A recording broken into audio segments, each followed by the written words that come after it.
Nous passons au dernier amendement sur l'après-article 4, amendement de M. Cadalen. Monsieur Prudhomme.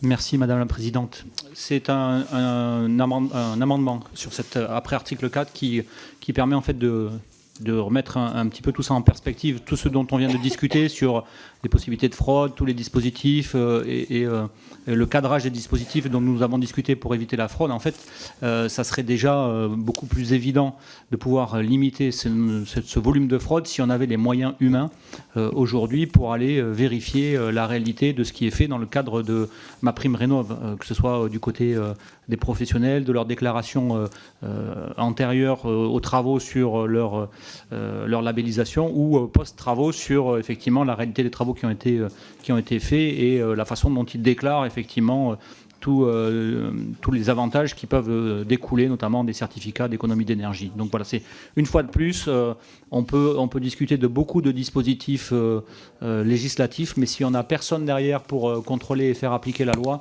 je crains que ce soit des trous dans la raquette ou plutôt une raquette sans corde.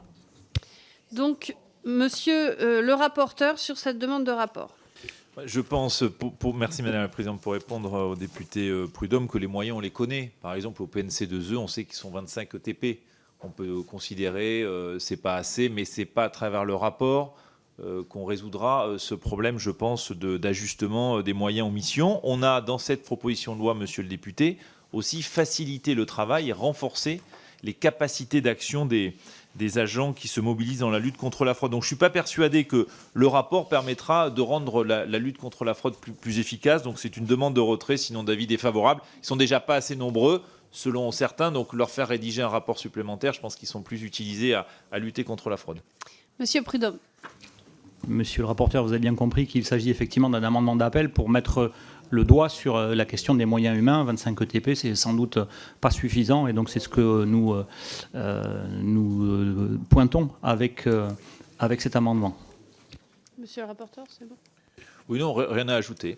Bon, alors sur ce dernier amendement, numéro 23 de monsieur Cadalen, qui porte sur un rapport, qui est pour? Qui est contre? Ben, il est adopté. Non, on va le refaire. Qui est pour? Ben, je vais le faire. Voilà. Qui est contre? Pardon. Non, là, maintenant, il est rejeté. Donc, nous passons au vote sur l'ensemble de la proposition de loi. Donc, sur cette proposition de loi, qui est pour? Qui est contre? Il est rejeté. Il est accepté. Oh là là. Elle a accepté, pardon. Oui, l'après-midi est longue et difficile. Bravo, voilà, monsieur le rapporteur.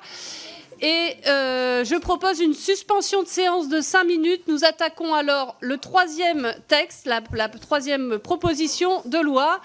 Et donc, j'accueillerai monsieur le rapporteur Jean-Luc Fugit. Voilà.